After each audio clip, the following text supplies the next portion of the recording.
Hello students, welcome to Shubin intelligent zone. तो आज हम बात करेंगे अपनी शॉर्टिंग टेक्निक्स पे अपने डेटा स्ट्रक्चर के अंदर। तो बेसिकली आज हम बात करेंगे हमारी सबसे फर्स्ट शॉर्टिंग टेक्निक्स की, बबल शॉर्ट की। बबल शॉर्ट को स्टार्ट करने से पहले मैं आपको ये बताना चाहती हूँ कि शॉर्टिंग होती क्या है। तो शॉर्टिंग का क्या मतलब होता है? शॉर्ट का मतलब होता है आप अपने एरे को किसी भी ऑर्डर में अरेंज कर रहे हैं, या तो आप उसे असेंडिंग ऑर्डर में अरेंज करेंगे या आप उसे अरेंज करेंगे डिसेंडिंग ऑर्डर में। ठीक है, तो शॉर्टिंग का मतलब होता है किसी भी एरे को जो अनऑर्डर्ड अनऑर्गेनाइज्ड वे में है उसको एक असेंडिंग या डिसेंडिंग ऑर्डर में अरेंज करना, वो मतलब होता है हमारी शॉर्टिंग का। यहाँ हम बात करेंगे जितनी भी शॉर्टिंग टेक्निक्स की हमारी वीडियोस में हम बाय डिफॉल्ट फॉलो कर रहे होंगे असेंडिंग अप्रोच को, यानी कि बढ़ते क्रम में अपने एरे को अरेंज करेंगे। तो चलिए स्टार्ट करते हैं। तो बेसिकली हमारे पास एक एरे है, मान लेते हैं हमारे पास एक एरे है, एरे का नाम है ए, और इसमें कुछ नंबर ऑफ एलिमेंट्स प्रेजेंट है। तो ये मेरा एक एरे है, इसमें कुछ नंबर ऑफ एलिमेंट्स प्रेजेंट है। मान लेते हैं इसमें एलिमेंट्स आपका 15, 16, 10, 7 एंड 2। तो ये मेरा एक एरे है जिसमें कुछ नंबर ऑफ एलिमेंट्स प्रेजेंट है। तो अगर मैं इस एरे की इंडेक्सिंग करना चाहूँ तो 0, 1, 2, 3, 4, ये मेरी एरे की इंडेक्सिंग हो गई। और अगर मैं बात करूं इस एरे के साइज की, तो इस एरे का साइज है आपका 5। एरे का साइज 5 है, राइट। तो अब क्या है, क्या ये एरे एक शॉर्टेड ऑर्डर में अरेंज है? नहीं, ये एरे मेरा अनशॉर्टेड है। ना तो इसमें कोई पैटर्न बढ़ते क्रम का है, ना ही इसमें कोई पैटर्न घटते क्रम का है। तो इसे मुझे अरेंज करना है कैसे? इसे मुझे अरेंज करना है एक असेंडिंग ऑर्डर में, है ना। और टेक्निक हम यूज कर रहे हैं बबल शॉर्ट की। तो पहले फंडा समझ लेते हैं बबल शॉर्ट का कि फंडा क्या होता है। उस फंडे को समझने के बाद हम जाएंगे अपने बबल शॉर्ट के कोड की तरफ। स्टार्ट करते हैं। तो बबल शॉर्ट का बेसिकली क्या फंडा है? बबल शॉर्ट का फंडा ये है कि आप एडजेसेंट 2 एलिमेंट्स कंपेयर करो, और अगर वो एडजेसेंट 2 एलिमेंट्स अपने सही ऑर्डर में अरेंज नहीं है तो उन्हें स्वैप कर दो। ठीक है, मतलब कि जो एडजेसेंट के 2 एलिमेंट्स हैं, मान लीजिए ये मेरे एडजेसेंट 2 एलिमेंट्स हैं, मैंने इन्हें कंपेयर किया। अगर ये दोनों एलिमेंट्स अपने सही क्रम में अरेंज नहीं है, ये बड़ा है ये छोटा है, तो मैं क्या कर दूंगी, मैं इनको स्वैप कर दूंगी। ये फंडा होता है मेरी बबल शॉर्ट का। एक बार करके देख लेते हैं। तो सबसे पहले मैं क्या करूंगी, सबसे पहले हमें करना क्या है, हमें 2 एलिमेंट्स कंपेयर करने हैं जो एडजेसेंट एलिमेंट्स हैं। तो यानी कि अगर मैं अपना फर्स्ट स्टेप स्टार्ट करूं इनिशियली, तो मैं इन दोनों को कंपेयर करूंगी। इन दोनों को मैं कंपेयर करूंगी और इन्हें कंपेयर करके हम ये देखेंगे, अच्छा ये का सही ऑर्डर है ये कैसे मालूम चलेगा। तो अगर आप असेंडिंग ऑर्डर में अरेंज कर रहे हो तो ऑब्वियसली पहले वाला एलिमेंट छोटा होना चाहिए, बाद वाला बड़ा होना चाहिए। अगर आप डिसेंडिंग ऑर्डर में कर रहे हो तो बाद वाला क्या होना चाहिए, बड़ा होना चाहिए। पहले वाला बाद वाला छोटा होगा, पहले वाला बड़ा होगा। तो मतलब ये डिपेंड करता है आपके असेंडिंग डिसेंडिंग अप्रोच पे कि उसका ऑर्डर सही है या नहीं है। हम यहाँ बात कर रहे हैं असेंडिंग की, तो हमारा अप्रोच क्या होगा कि पहला एलिमेंट छोटा हो और बाद वाला एलिमेंट बड़ा हो, राइट। तो देखते हैं, हमें 2 एडजेसेंट एलिमेंट्स कंपेयर करने हैं। तो मैंने 15 और 16 दो बराबर के एलिमेंट्स से इन्हें कंपेयर किया, क्या ये अपने सही ऑर्डर में अरेंज है? तो हाँ, अगर मैं असेंडिंग ऑर्डर की बात कर रही हूँ तो these 2 elements are arranged in a correct order. तो अगर ये करेक्ट ऑर्डर में है तो मुझे कोई स्वैपिंग करने की जरूरत नहीं है। तो यहाँ पे मैं कोई स्वैपिंग नहीं करूंगी और एज इट इज मेरा एरे सेम आ जाएगा। ये हो जाएगा 15, 16, 10, 7, 2। इनको तो हमने छेड़ा ही नहीं है क्योंकि हमने वैसे वाले एलिमेंट 15, 16 को कंपेयर किया था 2 एडजेसेंट एलिमेंट्स को। तो यानी कि ये मेरा एरे बन गया क्योंकि मैंने इसमें कोई स्वैपिंग नहीं करी, because these 2 elements are correct in a correct order. Indexing अगर मैं दोबारा लिख लूं 0, 1, 2, 3, 4, ये मैंने इंडेक्सिंग लिख लिया। अब 0 और 1 को तो मैं कंपेयर कर चुकी हूँ, तो बेसिकली अब हम कंपेयर करेंगे किसको, 16 और 10 को। यानी कि अब मैं इन दोनों एलिमेंट्स को कंपेयर करूंगी। ये मैंने कर लिए हैं, इनको कोई दिक्कत नहीं थी, सही थे। अब इन्हें कंपेयर करेंगे, तो मैं इन्हें कंपेयर करके क्या देख पा रही हूँ, इन्हें कंपेयर करके आप देखिए क्या ये दोनों एलिमेंट्स करेक्ट ऑर्डर में अरेंज है। The answer is no, these 2 elements are not correct in appropriate order. तो basically we have to swap the elements. हमें इन दोनों एलिमेंट में क्या करना पड़ेगा, स्वैपिंग करनी पड़ेगी। तो अगर मैं दोबारा यहाँ पे एक एरे बनाऊं नीचे कि क्या चेंज होगा इसमें, तो 15 तो एज इट इज आ जाएगा, यहाँ पे हमें स्वैपिंग करनी है। बाकी 7 और 2 भी एज इट इज आएगा क्योंकि उनमें तो हमने कोई चेंज करा ही नहीं है। हमें चेंज किसमें करना है, हमें इन दोनों को स्वैप करना है। तो इन दोनों को हम क्या कर देंगे, इन दोनों को हम स्वैप कर देंगे। तो 10 बेसिकली मेरा आगे आ जाएगा और 16 मेरा बाद में आ जाएगा। तो ये दोनों एलिमेंट्स मैंने क्या कर दिए, ये दोनों एलिमेंट्स मैंने स्वैप कर दिए और अब ये मेरा एरे है। तो इन दोनों में कंपैरिजन हो चुका है, इन दोनों में कंपैरिजन हो चुका है। अब जो कंपैरिजन होगा वो किसमें होगा, इन दोनों में कंपेयर होगा। अब इन्हें कंपेयर करके देखो तो क्या ये टू एलिमेंट्स मेरे करेक्ट ऑर्डर में अरेंज है, तो आंसर क्या है, नहीं, ये दोनों भी हमारे करेक्ट ऑर्डर में अरेंज नहीं है। इन्हें भी हमें क्या करना पड़ेगा, स्वैप करना पड़ेगा। तो इनको भी हम स्वैप कर देते हैं। तो अगर एक एरे बनाए तो 15 तो एज इट इज रहेगा, 10 एज इट इज रहेगा, ये दोनों हमारे स्वैप हो जाएंगे, 2 मेरा एज इट इज रहेगा। ठीक है, इस तरीके से ये बन जाएगा। इंडेक्सिंग लिख देते हैं 0 1 2 3 4।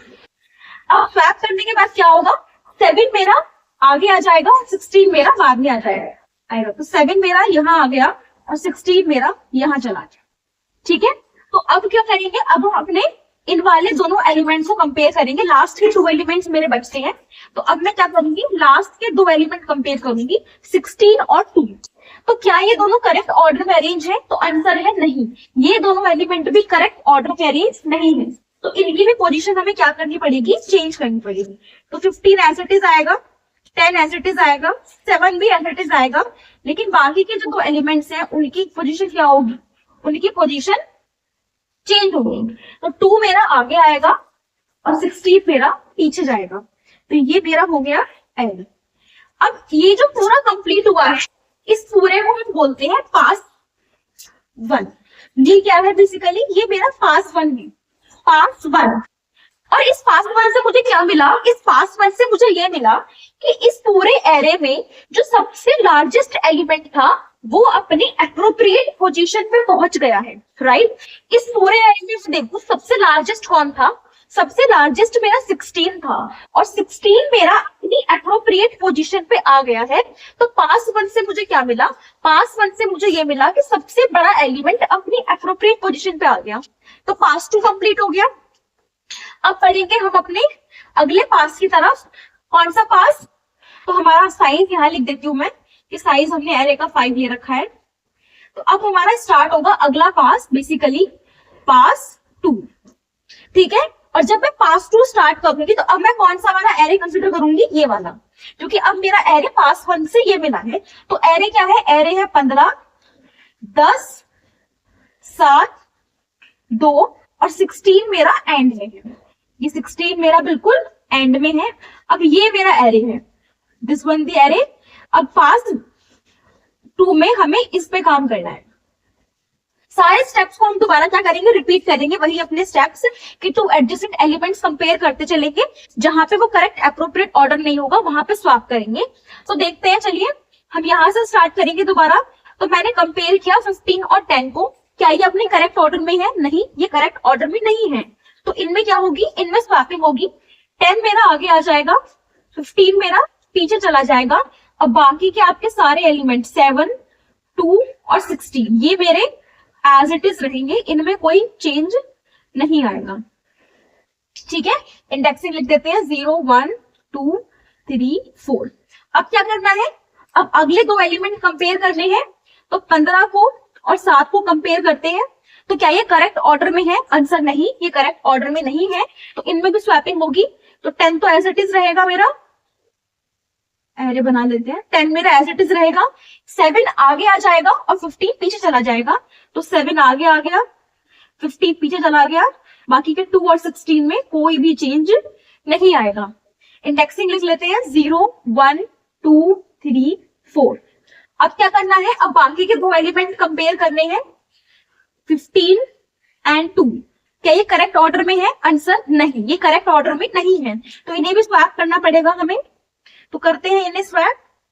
10 एज इट इज रहेगा, 7 एज इट इज रहेगा, 2 आगे आ जाएगा और 15 पीछे चला जाएगा और ये आ गया आपका 16। स्वैपिंग करती है कुछ इस प्रकार हो गया। उसके बाद लास्ट के 2 एलिमेंट्स कंपेयर करने हैं, दीज 2 एलिमेंट्स। अब ये तो अपने करेक्ट ऑर्डर में है, तो यहाँ पे हम स्वैपिंग नहीं करेंगे। तो यहाँ स्वैपिंग नहीं होगी, तो यहाँ पे एज इट इज लिख देते हैं 10 7 2 15 और 16, क्योंकि ये दोनों मेरे अपने करेक्ट ऑर्डर में अरेंज थे। इंडेक्सिंग 0 1 2 3 4, ये मेरी इंडेक्सिंग हुई। तो ये क्या कंप्लीट हुआ, ये कंप्लीट हुआ पास टू।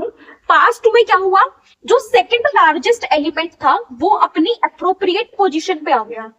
पास वन में लार्जेस्ट एलिमेंट अप्रोप्रिएट पोजीशन पे आया था और पास टू में सेकंड लार्जेस्ट आ गया। अब हम अपने पास थ्री को चलाएंगे इसी तरह से, तो यहां पे चलेगा पास थ्री।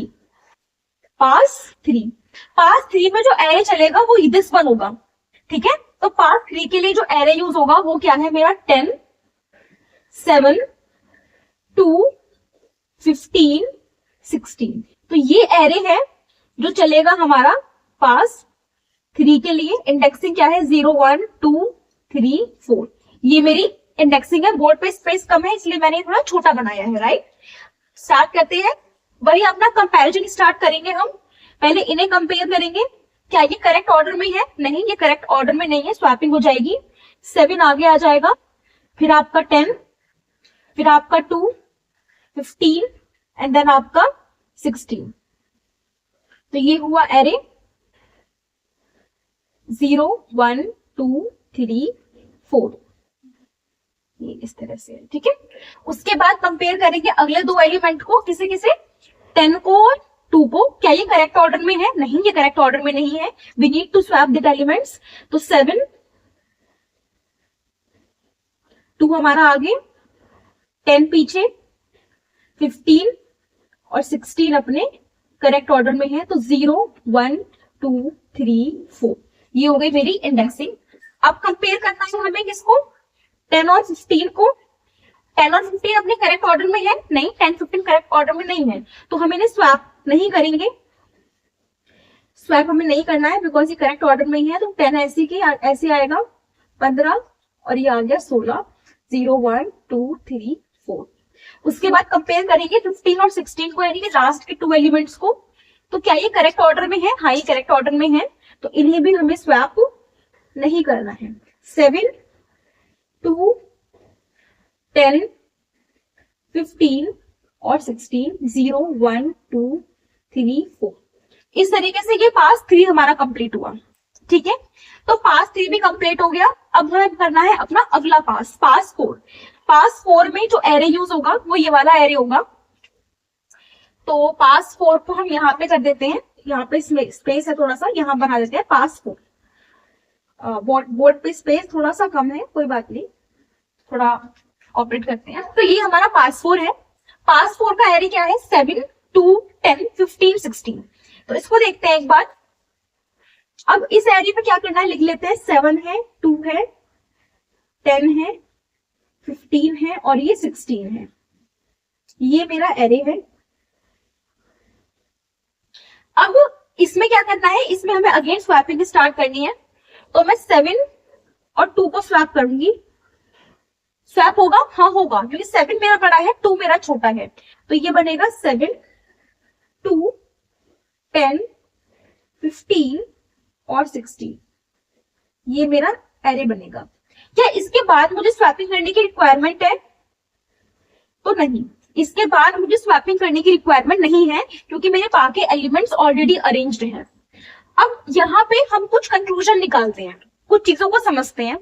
सबसे पहले कितने पास हुए, पास मेरे 4 हुए, 1 पास, 2 पास, 3 पास और ये 4th पास स्पेस कम की वजह से मैंने ये छोटा सा बनाया हुआ है, ठीक है।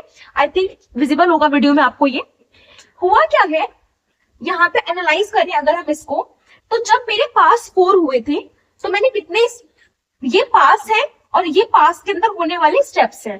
तो जब मेरा पास फर्स्ट था, पास 1 में कितने स्टेप्स गई मैं, 1, 2, 3, 4, चारों स्टेप्स मैंने चले।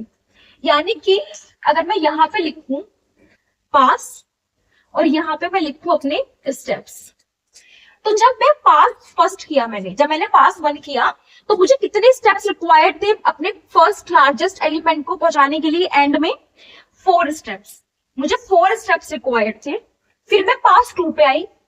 तो जब मैं पास 2 पे आई तो देखेंगे कितने स्टेप, तो एक स्टेप ये चलाया, 2, पहला स्टेप ये चला, इसकी स्वैपिंग हुई, दूसरे स्टेप में इनकी स्वैपिंग हुई, तीसरे स्टेप में इनकी स्वैपिंग हुई। बट जब मैं 4th स्टेप पे थी, क्वेश्चन इज दैट क्या ये स्टेप मुझे रिक्वायर्ड था, आप समझिएगा। ये 3 स्टेप तो ठीक है, बट यहाँ मैंने 15 और 16 कंपेयर किए हैं। क्या ये कंपैरिजन जरूरी था? नहीं। क्यों? क्योंकि 16 को ऑलरेडी मैंने अपने पहले वाले पास में लास्ट में अरेंज कर ही दिया है, तो मुझे 16 से 15 कंपेयर करने की रिक्वायर्ड नहीं है। क्योंकि बबल शॉट यही कहता है कि अगर आपने एक पास पूरा कर लिया, दैट मीन्स कि जो लास्ट वाला एलिमेंट आपको मिला है उस पास को पूरा करने से वो ऑटोमेटिकली लार्जेस्ट एलिमेंट है, उसको तो कंपेयर करने की या छेड़ने की जरूरत ही नहीं है। तो यहाँ पे जो मेरे फ्रूटफुल स्टेप थे या जो रिक्वायर्ड स्टेप थे वो कितने थे इस पास में? First compare, second compare, third compare. इस कंपैरिजन की मुझे रिक्वायरमेंट नहीं थी, क्योंकि पास 1 में मैंने ऑलरेडी 16 को अरेंज कर दिया है। तो यानी कि पास 2 पे जब हम थे तो मेरी रिक्वायर्ड स्टेप कितने थे? फर्स्ट, 2, 3। तो 3 स्टेप, क्योंकि 3 स्टेप में मेरा 15 क्या था? अपनी सेकंड लार्जेस्ट एलिमेंट। पास 2 का मतलब यही है बबल शॉट में कि सेकंड लार्जेस्ट अपनी अप्रोप्रिएट पोजीशन पे आ गया है, मुझे इन्हें कंपेयर करने की नीड ही नहीं थी। तो ये मेरा रिक्वायर्ड स्टेप नहीं था। ये रिक्वायर्ड था, ये रिक्वायर्ड था, ये रिक्वायर्ड था, but this is not required. तो पास 2 में कितने स्टेप्स हो गए? 3 स्टेप्स हो गए। पास 3 पे आओ। पास 3 में कितने रिक्वायर्ड स्टेप थे? क्या ये जरूरी था? हाँ, ये तो इंपॉर्टेंट था, ये कंपैरिजन मेरा जरूरी है, ये कंपैरिजन भी जरूरी है। क्या ये कंपैरिजन जरूरी था? नहीं। ध्यान दीजिएगा, क्योंकि मैंने पास 2 में 15 और 16 दोनों को उनके अप्रोप्रिएट पोजीशन पे पहुंचा दिया है, तो अब मुझे 15 16 को तो छेड़ना ही नहीं है। तो 10 को 15 से कंपेयर करने के स्टेप की रिक्वायरमेंट मुझे नहीं है, क्योंकि जैसे जैसे पास आगे बढ़ते जा रहे हैं एक एक एलिमेंट बैकवर्ड साइड से अपनी अप्रोप्रिएट पोजीशन ऑक्यूपाई करता जा रहा है। तो जब मैंने यहाँ पे 15 16 अप्रोप्रिएट कर दिए, तो यहाँ मुझे 10 को जरूरत ही नहीं है मैं कंपेयर करूं 15 से, या 15 को मैं कंपेयर करूं 16 से, because these 2 elements are automatically arranged in previous passes. तो यहाँ पे रिक्वायर्ड स्टेप्स कितने थे? ये रिक्वायर्ड था, ये रिक्वायर्ड था। इन दोनों की रिक्वायरमेंट यहाँ पर मुझे नहीं थी, इन दोनों की रिक्वायरमेंट मुझे नहीं है। तो यानी कि जब पास मेरा क्या होगा? पास मेरा 3 होगा, तो स्टेप्स मेरे कितने चलेंगे? 2। पास 3 में स्टेप्स कितने चल रहे हैं? 2 चल रहे हैं। फिर हम किस पे आए? फिर हम आए पास 4 पे। पास 4 पे हमने क्या देखा कि मैंने फर्स्ट स्टेप में इसे कंपेयर किया। अब यहाँ पे देखो, क्या मुझे, मैंने एक ही स्टेप चलाया है, अब क्या मुझे 2 को 10 से, 10 को 15 से, या 15 को 16 से, क्या मुझे इन कंपैरिजन की रिक्वायरमेंट है? नहीं, क्योंकि मेरा काम तो एक ही कंपेयर पे हो गया। मैंने 7 को कंपेयर किए, 7 को कंपेयर करके 2 यहाँ लिख दिया, सॉरी 7 मैंने यहाँ लिख दिया, तो मेरा काम तो इसी में हो गया। मुझे अब आगे कंपैरिजन नहीं करनी है, क्योंकि 16 को मैंने पहले पास में अरेंज कर दिया है, 15 को मैंने दूसरे पास में अरेंज कर दिया है, 10 को मैंने तीसरे पास में अरेंज कर दिया है, अब 7 मेरा फोर्थ पास में अरेंज हो गया। और जब मेरे 5 साइज का एरे है, 4 अरेंज हो गए, तो 5th तो ऑटोमेटिकली अरेंज ही है। तो यानी कि पास 4 में कितने स्टेप्स रिक्वायर्ड है? मुझे ओनली 1 स्टेप। ये हमारा एनालिसिस हुआ। क्या एनालाइज कर रहे हैं कि जैसे जैसे पास की वैल्यू एक एक करके बढ़ रही है, मेरे स्टेप्स की वैल्यू एक एक करके घट रही है। स्टेप्स का मतलब क्या है? जो पास के अंदर हम कंपैरिजन कर रहे हैं वो हमारे स्टेप्स है। तो जैसे जैसे पास की वैल्यू एक एक करके बढ़ रही है, मेरे स्टेप्स की वैल्यू एक एक करके घट रही है। पास 1 स्टेप 4, पास 2 स्टेप 3, 3 2 4 1। तो अब मुझे जो अपना कोड लिखना है वो इसके अकॉर्डिंग लिखना है, पास के अकॉर्डिंग और स्टेप्स के अकॉर्डिंग। ठीक है, तो अब बात कर लेते हैं इसमें कोड की। तो कोड लिखने के लिए जरा बोर्ड को हम इरेज कर देते हैं। तो यहां वाले चीज को इरेज करते हैं। अब कोड देखते हैं कोड कैसा बनेगा। तो चलिए अब हम स्टार्ट करते हैं हमारे कोड को। बबल शॉट का क्या लॉजिक था वो हमने डिस्कस कर लिया है। अब हम बात कर लेते हैं हमारे कोड की। तो अगर मैं बात कोड की करूं तो कोड के लिए बेसिकली इसमें हम यूज करने वाले हैं फॉर लूप का। ठीक है, क्योंकि हमें रिपीट इस काम करना है। मैंने आपको बताया था फॉर लूप में कि जब हम रिपीट में काम करते हैं तो हम फॉर लूप का यूज करते हैं। तो यहाँ पे हम रिपीट में काम करेंगे। रिपीट में हम पासेस को चला रहे हैं, रिपीट में हम कंपेरिजन कर रहे हैं, तो फॉर लूप यूज होगा। लेकिन यहाँ पे कितने फॉर लूप लगेंगे? पहला सवाल, कितने फॉर लूप लगेंगे, और दूसरी बात किस तरीके से लगेंगे। तो बेसिकली यहाँ पे 2 फॉर लूप लगेंगे। पहला फॉर लूप लगेगा आपके पासेस के लिए, जो आपके पासेस काउंट करेगा और दूसरा फॉर लूप लगेगा आपके कंपैरिजंस के लिए, या मैंने यहाँ पे लिखा हुआ है स्टेप्स के लिए। अब पहला फॉर लूप लगेगा पासेस के लिए, दूसरा फॉर लूप लगेगा कंपैरिजंस के लिए। तो बाहर कौन सा फॉर लूप लगेगा, तो आप खुद समझिएगा कि पहले मैंने पासेस करे हैं और पासेस के अंदर मैंने कंपैरिजंस किया है, राइट। कि पहले पास 1 किया, उसके अंदर मैंने कुछ नंबर ऑफ कंपैरिजंस किए, फिर पास 2 किया, उसके अंदर कुछ नंबर ऑफ कंपैरिजंस किए। तो पहले पास है फिर कंपैरिजंस है, तो जो आउटर लूप लगेगा वो हमारा पासेस के लिए लगेगा। तो यहाँ पे हम लगा लेते हैं फॉर लूप को। तो बेसिकली फॉर लूप लगा दिया मैंने, और फॉर लूप कहां से स्टार्ट किया, मैंने आई वेरिएबल से स्टार्ट किया। अब सवाल ये उठता है कि इस फॉर लूप को हम स्टार्ट कहां से करेंगे, तो मैं कहां से स्टार्ट कर रही हूं अपने पासेस को। तो यहाँ पे देखिएगा रिप्रेजेंटेशन में मैंने पास की वैल्यू कहां से शुरू करी है, 1 से शुरू करी है। पास 1, पास 2, पास 3, पास 4। तो स्टार्ट मैंने कहां से किया है, पास की वैल्यू को स्टार्ट मैंने किया है पास की वैल्यू को 1 से। तो हमारा जो पास वाला फॉर लूप है वो स्टार्ट होगा 1 से। उसके बाद अब अगला सवाल कि ये फॉर लूप कहां तक जाएगा, तो आप ध्यान दीजिएगा कि ये पासेस कहां तक जा रहे हैं। ये पासेस 1 से स्टार्ट होके कहां तक जा रहे हैं, 4 तक जा रहे हैं। 4 का मतलब ये है कि ये पासेस कहां तक जा रहे हैं, ये पासेस साइज -1 तक जा रहे हैं। क्यों, क्योंकि एरे का साइज कितना है, 5 है, और 5 - 1 4। तो ये कहां तक जा रहे हैं, पासेस साइज -1 तक, यानी कि आई की वैल्यू मेरी कहां तक जाएगी, आई की वैल्यू मेरी जाएगी साइज -1 तक। और उसके बाद हमारा जो आई है वो क्या हो रहा है, वो हमारा इंक्रीज हो रहा है, क्योंकि पहले पास 1, फिर पास 2, पास 3, पास 4। तो ये हमारा लूप किसके लिए है, ये मेरा लूप है पास के लिए। ठीक है, पास के लिए मैंने कौन सा वेरिएबल लिया है, आई वेरिएबल लिया है, जो मेरे पासेस काउंट कर रहा है, जो कि कहां तक जाएगा, साइज -1 तक, और आई प्लस प्लस। इसके बाद इसके अंदर एक और फॉर लूप लगेगा हमारा, वो फॉर लूप लगेगा हमारा कंपैरिजंस के लिए। ठीक है, कंपैरिजन वाले फॉर लूप पे हम ध्यान देंगे। कंपैरिजन वाले फॉर लूप के लिए मान लीजिए मैंने दूसरा वेरिएबल ले लिया जे। अब ये स्टार्ट कहां से होगा, तो आप ध्यान दीजिए कि जब मैंने हर एक पास में, चाहे पास 1 हो या चाहे पास 4 हो, मैंने पास हर एक पास में नंबर ऑफ कंपैरिजंस किए हैं। मैंने कंपैरिजन कहां से स्टार्ट किया है, तो मैंने हर एक पास में कंपेयर करना स्टार्ट किया है इंडेक्स 0 से। ठीक है, बाकी मैंने बोर्ड इरेज कर दिया, बट विजुअलाइज करिएगा कि हमने अपने प्रत्येक पास में कंपैरिजन जब भी शुरू करा है, 2 एडजेसेंट एलिमेंट्स कंपेयर करे हैं ना। 2 एडजेसेंट एलिमेंट्स में सबसे पहले मैंने जो एलिमेंट लिया है वो मेरा 0 है, यानी कि इंडेक्स 0 का एलिमेंट मैंने लिया है। तो यानी कि जो आपका कंपेयर वाला फॉर लूप है वो शुरू कहां से होगा, वो होगा 0 से शुरू, क्योंकि मैंने प्रत्येक पास में, चाहे पास की वैल्यू 1 रही हो, चाहे पास की वैल्यू 4 रही हो, हर पास में हम कंपेयर स्टार्ट करते हैं 0 इंडेक्स से। तो कहां से स्टार्ट हुआ, 0 से। अब ये सवाल उठता है कि ये कंपैरिजंस कहां तक जा रहे हैं। तो ध्यान देंगे, ये सबसे मेन लॉजिक है हमारे इस बबल शॉट का।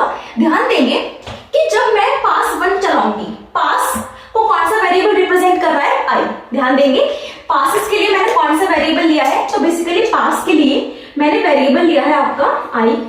ठीक है, और स्टेप्स यानी कंपैरिजंस के लिए मैं जो वेरिएबल ले रही हूं वो है मेरा जे। तो मैंने यहाँ पे 2 वेरिएबल लिए हैं, एक पासेस के लिए है और एक स्टेप्स के लिए है। तो पास के लिए मैंने आई वेरिएबल लिया है, स्टेप्स के लिए मैंने जे वेरिएबल लिया है।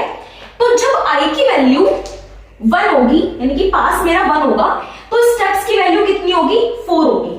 मतलब जिस पॉइंट ऑफ टाइम पे आई इक्वल्स टू 1 है, उस पॉइंट ऑफ टाइम पे जे इक्वल्स टू 4 होगा, है ना।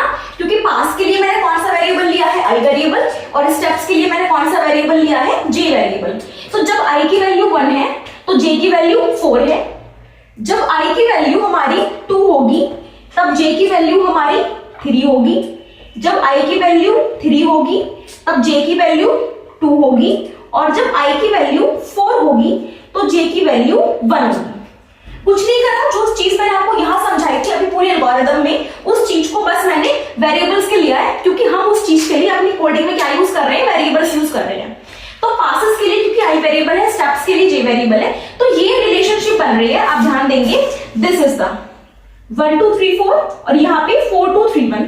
अब इस चीज को मुझे कोड में इंप्लीमेंट करना है, इस चीज को क्या करना है, कोड में इंप्लीमेंट करना है। तो कोड में इंप्लीमेंट करने के लिए मैं यहाँ पे लिखूंगी कि ये फॉर लूप जाएगा साइज -i तक, राइट। अब ये मैंने कैसे लिखा, एक बार कनेक्ट करते हैं। साइज -i क्यों, क्योंकि साइज कितना है, साइज की वैल्यू तो फिक्स है, साइज की वैल्यू फिक्स है। एरे का साइज चाहे पास कोई भी हो, एरे का साइज फिक्स है, एरे का साइज 5 ही रहेगा। बट यहाँ पे साइज -i है, तो साइज -i का मतलब साइज तो फिक्स है 5। आई की वैल्यू 1, 5 माइनस 1 4। तो जब मेरे आई की वैल्यू 1 होगी तो ये लूप कहां तक जाएगा, j इक्वल टू कंपेरिजन कहां तक जाएंगे 4 तक, और मुझे 4 तक ही चाहिए। समझ गए आप लोग कि 5 माइनस 1 यानी कि जब मेरे i की वैल्यू 1 होगी, जब मेरा i equal to 1, i equal to 1 का मतलब क्या है, कौन सा पास चल रहा होगा, पहला पास चल रहा होगा। पहले पास में मुझे कितने कंपैरिजन चाहिए 4, तो इससे अचीव हो रहा है 5 माइनस i से, i मतलब मेरा पहला पास। उसके बाद जब i मेरा 2 हो जाएगा तो साइज माइनस i, यानी कि 5 माइनस i इक्वल टू 2 कितना 3। तो जब मेरा i 2 होगा मतलब जब मेरा पास सेकंड आएगा तो कितने कंपैरिजंस होंगे, 3 कंपैरिजंस, और मुझे यही चाहिए कि जब मेरा पास 2 हो तो कंपैरिजंस कितने हो 3 हो। तो j का लूप कहां तक जाएगा 3 तक, तो 3 ही कंपेयर करेगा क्योंकि हमें 3 ही कंपेयर चाहिए थे। फिर जब मेरे i की वैल्यू 3 होगी तो 5 माइनस 3 क्या होगा 2, और यही मुझे चाहिए कि जब मेरा i 3 हो मतलब जब मेरा पास 3 हो तो कंपेयर कितनी बार हो, कंपेयर 2 टाइम्स हो। यहाँ पे देखो जब मेरे पास की वैल्यू 3 हो तो कंपेयर 2 टाइम्स हो, कंपेयर 2 टाइम्स ही होगा। फिर 5 माइनस 4 जब पास मेरा 4 होगा, जब पास 4 होगा तो i की वैल्यू क्या हो जाएगी 4 हो जाएगी। तो 5 माइनस 4 कितनी बार चलेगा कंपेयर 1 बार। तो बेसिकली ये जो लाइन है ये मेरी सबसे इंपॉर्टेंट पार्ट होता है कि जब मेरे पास की वैल्यू बढ़ेगी तो मेरे नंबर ऑफ कंपैरिजंस की वैल्यू घटेगी। एक एक से पास बढ़ रहा है, एक एक से कंपेयर घट रहा है, तो मैंने साइज में से उसी पास की वैल्यू को घटा दिया। ठीक है, आई होप आप समझ पाए होंगे। तो ये बेसिकली टेबल बना के अगर आप रिलेट करेंगे तो it will make more sense to you. आगे करते हैं। तो बेसिकली अभी तक हमने अपने फॉर लूप को लगा लिया किसके लिए, और यहाँ पे हमारा जो जे है वो क्या हो रहा है, वो हमारा इंक्रीमेंट हो रहा है। और ये किसके लिए लूप है, ये लूप है मेरा कंपेयर करने के लिए। इसको ब्लैक मार्कर से लिख देते हैं, एक सेकेंड। तो ये जा रहा है साइज माइनस आई तक, और जे मेरा प्लस प्लस है, ठीक है, ओके। चलो तो अब हम क्या करेंगे, अब हम जाएंगे अंदर। तो ये पास के लिए हो गया, ये कंपेयर के लिए हो गया। ये तो सिर्फ मेरे को पहुंचाएगा इंडेक्स तक। कंपेयर कैसे करूंगी, कंपेयर में करूंगी इफ कंडीशन लगा के कि अगर a of i a of j बड़ा है a ऑफ j प्लस 1 से। अब ये मैंने कैसे लिखा, तो ध्यान दो, जब j की वैल्यू, इस रिलेशन को समझते हैं, जब j की वैल्यू 0 है तो j प्लस 1 की वैल्यू 1 है। तो मैं 0th इंडेक्स वाले को कंपेयर करती हूँ 1 इंडेक्स से। देखो 0th इंडेक्स के एलिमेंट को मैंने कंपेयर किया है 1 इंडेक्स से, उससे एक बड़ा। तो यहाँ पे j इक्वल्स टू 0 है और j प्लस 1 मेरा ये है। फिर जब मैंने ये कंपेयर किया फर्स्ट इंडेक्स को 2 से, तो यहाँ पे j इक्वल्स टू 1 है और j प्लस 1 इक्वल्स टू 2 है। फिर जब मैंने ये कंपेयर किए तो j इक्वल टू 2 हुआ और j plus 1 equal to 2 plus 1 3 हुआ। यहाँ पे j इक्वल टू 3 है और यहाँ j प्लस 1 इक्वल टू 4 है, क्योंकि मैं कंपेयर कर रही हूँ टू एडजेसेंट एलिमेंट्स को। हमने पढ़ा होता है ना नेचुरल नंबर्स की सीरीज को n n प्लस 1, तो मैं कंपेयर कर रही हूँ टू एडजेसेंट को।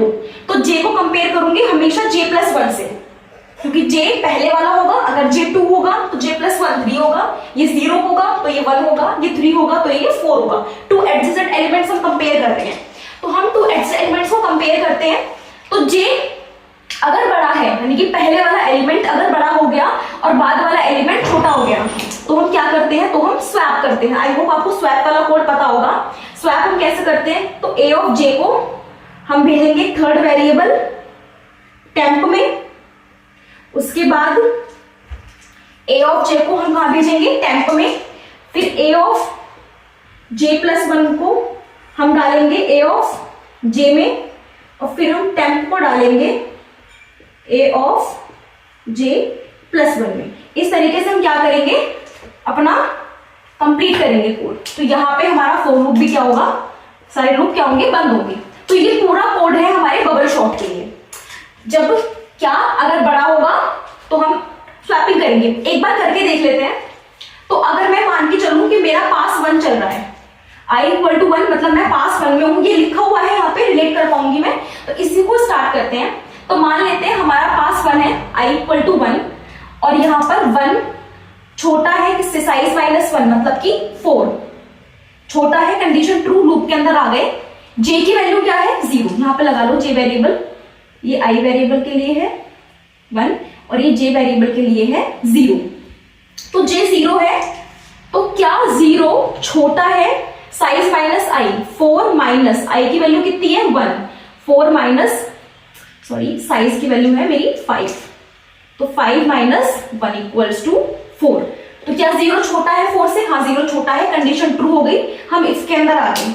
अब देखो यहाँ पे क्या होगा, यहाँ पे कंपेयर होगा कि a ऑफ जे का मतलब 0, क्या a ऑफ 0 बड़ा है a of j plus 1, 0 plus 1 1, क्या ये कंडीशन है? क्या a ऑफ 0 यानी कि 15 बड़ा है a ऑफ 1 16 से? कंडीशन ट्रू या फॉल्स? कंडीशन फॉल्स है, 15 16 से बड़ा नहीं है। अब कंडीशन फॉल्स हो गई तो मैं इसके अंदर एंटर ही नहीं करूंगी, इसके अंदर नहीं आएंगे हम, इसके अंदर नहीं आएंगे तो हम बाहर हो गए अपने इफ स्टेटमेंट से।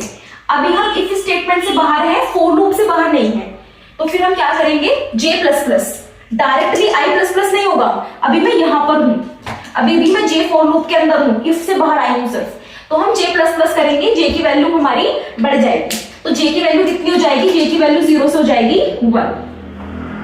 अब 1 आ हो गई है, कंडीशन दोबारा चेक कर लो, क्या 1 छोटा है 4 से? तो हाँ 1 छोटा है 4 से। उसके बाद यहां पे देखो a ऑफ j यानी कि a ऑफ 1 ग्रेटर देन है a ऑफ j प्लस 1 यानी कि 1 प्लस 1 2 का कंपेयर करेंगे, a ऑफ 1 को कंपेयर करेंगे a ऑफ 2 से, तो वही कहा था हमने, a ऑफ 1 को कंपेयर किया था a ऑफ 2 से। तो क्या a ऑफ 1 16 हमारा बड़ा है 10 से? हाँ 16 मेरा बड़ा है 10 से। अगर 16 10 से बड़ा है तो क्या करनी है? स्वैपिंग करनी है। तो पहले तो कंडीशन ट्रू है, कंडीशन ट्रू हो गई तो मैं इसके अंदर आ गई। अब स्वैपिंग का कोड कैसे रन होगा वो देखते हैं। तो a ऑफ j को कहां भेजू? टेम्प में। तो एक वेरिएबल है मेरे पास, किस नाम का? टेम्प नाम का। a ऑफ j में जो वेरिएबल है वो कहां भेज दो? टेम्प में। तो a ऑफ j मतलब a ऑफ 1 में क्या वैल्यू है? 16 को भेजो टेम्प में। तो 16 कहां आ गया? टेम्प में। ठीक है, ये हमारा खाली हो गया, 16 टेम्प में चला गया तो ये खाली हो गया। फिर a ऑफ j प्लस 1 को यानी कि जो वैल्यू a ऑफ 2 में है उसे कहां भेज दो? यहाँ पे, इसको यहां भेज दो, ये खाली हो गया। फिर जो वैल्यू टेम्प में है उसको कहां भेज दो? a ऑफ j प्लस 1 में। तो टेम्प में क्या था? 16, इसको भेज दो यहाँ पे। और ये क्या हो गई? स्वैपिंग हो गई। जब मैंने एल्बो कराई थी तो मैंने इस स्वैपिंग को यहाँ पे लिखा था, बट ये स्वैपिंग देखो ऐसे ही तो हो रही है। तो ये हमारा किसका कोड है? स्वैपिंग का कोड है। ठीक है, इस तरीके से हमारा स्वैपिंग का कोड रन करेगा। स्वैप करने के बाद मैं इफ से आ गई बाहर। अब इफ से बाहर आ गई हूं, लेकिन क्या मैं फॉर लूप से बाहर हूं? नहीं।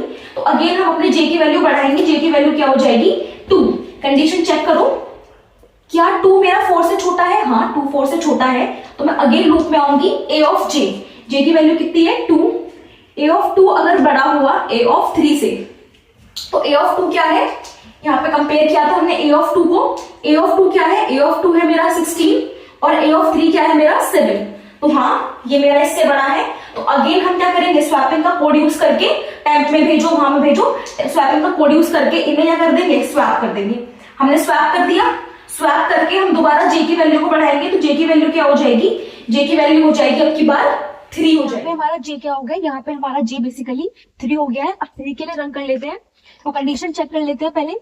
तो हमारा a ऑफ 3, हमारा 3 क्या है? छोटा है 4 से। हाँ मेरा 3 छोटा है 4 से। मैं दोबारा आऊंगी तो कंपेयर क्या करते हैं कि a ऑफ 3 क्या होना चाहिए? a ऑफ 3 जो है वो बड़ा होना चाहिए किससे? a ऑफ 4 से बड़ा होना चाहिए। तो a ऑफ 3 क्या है? a ऑफ 3 मेरा 16 है। तो क्या मेरा 16 बड़ा है 2 से? हाँ मेरा 16 2 से बड़ा है। तो हम क्या करेंगे? अगेन ये स्वैपिंग का कोड यूज करेंगे और इनको स्वैप कर देंगे। ठीक है, तो स्वैप करने के बाद मैं अगेन किससे बाहर आ गई हूँ? इफ लूप से बाहर आ गई हूँ। मैं दोबारा जाऊंगी और जे की वैल्यू को हम बढ़ाएंगे। जे की वैल्यू बढ़ने के बाद यहाँ कंडीशन चेक होगी। ओके ट्राई रन करते करते एक मिस्टेक मालूम चली है, इस मिस्टेक को आप ठीक करिएगा। यहाँ पे इक्वल टू का साइन नहीं आएगा, राइट? ये बात आपको ध्यान रखनी है। मैंने गलती से इक्वल टू लगा दिया था, यहाँ इक्वल टू का साइन नहीं आएगा। इक्वल टू का साइन क्यों नहीं आएगा? क्योंकि मुझे कितने स्टेप्स चलाने हैं? मुझे स्टेप्स चलाने हैं आपके 4। ठीक है, और मैंने 0 से स्टार्ट किया था ना जे को, तो 0 1 2 और 3 इस तरह मेरे 4 चल गए हैं, है ना? अब देखिएगा कि जब मेरा पास फर्स्ट है तो मुझे कितने स्टेप्स चलाने हैं? कंपैरिजन के 4 स्टेप्स चलाने हैं। तो 0 1 2 एंड 3। इस तरीके से मैंने 4 स्टेप चला लिए, 0 1 2 3। ये 4 वाला जो स्टेप है ये मेरा बेसिकली 5th स्टेप है, क्योंकि मैंने 0 से शुरू करा है ना, तो ये नहीं चलेगा। क्योंकि आप देखो, अगर मैंने यहाँ पे इक्वल टू लगा दिया तो ये लूप में एंटर करेगा, फिर यहाँ पे क्या आएगा कि a ऑफ 4 कंपेयर करो a ऑफ 5 से, बट मेरे पास a ऑफ 5 तो है ही नहीं, क्योंकि मेरे एरे का साइज कितना है, मेरे एरे का साइज तो टोटली 5 है, तो मेरे पास तो नहीं है आगे। तो इसलिए बेसिकली यहाँ पे ये वाला इक्वल टू का साइन नहीं आएगा, ये बात आपको ध्यान रखनी है। तो ये हमारा पूरा लूप कोड हुआ। साइज माइनस आई क्यों आया मैंने आपको समझाया उस टेबल की मदद से। ध्यान रखिएगा, गलती से हो गया था, यहाँ इक्वल टू नहीं आएगा, इक्वल टू नहीं लगने वाला यहाँ, ठीक है, बिना इक्वल टू के रन करेंगे ये। तो ये हमारा हुआ पूरा बबल शॉट का वीडियो। अब पढ़ेंगे अपने अगले वीडियोस में अपनी अगली शॉर्टिंग टेक्निक्स को। आई होप आपको समझ में आया होगा। Thank you, stay connected.